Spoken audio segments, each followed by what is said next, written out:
জুলাই গণঅভ্যুত্থানের অন্যতম সমন্বয়ক হাসনাত আবদুল্লাহর উপর হামলার প্রতিবাদ ও আওয়ামী লীগ নিষিদ্ধকরণ এবং শাপলা চত্বর সহ সকল গণহত্যার বিচারের দাবিতে রামুতে বিক্ষোভ মিছিল ও সমাবেশ অনুষ্ঠিত হয়েছে।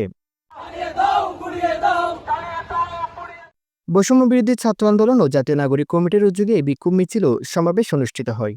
৫ মে সোমবার বিকেলে রামু চৌমুহনী স্টেশন চত্বর থেকে বিক্ষোভ মিছিলটি শুরু হয়ে রামু উপজেলা গেট প্রদক্ষিণ করে পুনরায় রামু চৌমুহনী স্টেশনের কলম চত্বরে সংক্ষিপ্ত সমাবেশে মিলিত হয়। মিছিল পরবর্তী সমাবেশে ছাত্রনেতা সাজ্জাদ হোসেন ওবির সঞ্চালনায় বক্তব্য রাখেন মোহাম্মদ মইনুর রশিদ, আহসানুল জুবাইর, জায়েদ বিন আমান, মাওলানা সাইফুল ইসলাম, ছাত্রদল নেতা তানবিরুল ইসলাম অভি, মোহাম্মদ আলম, মোহাম্মদ এমদাদ, মোহাম্মদ নাইমুদ্দিন, আতিকুর রহমান, হাবিবুল্লাহ, জিয়াউর রহমান প্রমুখ।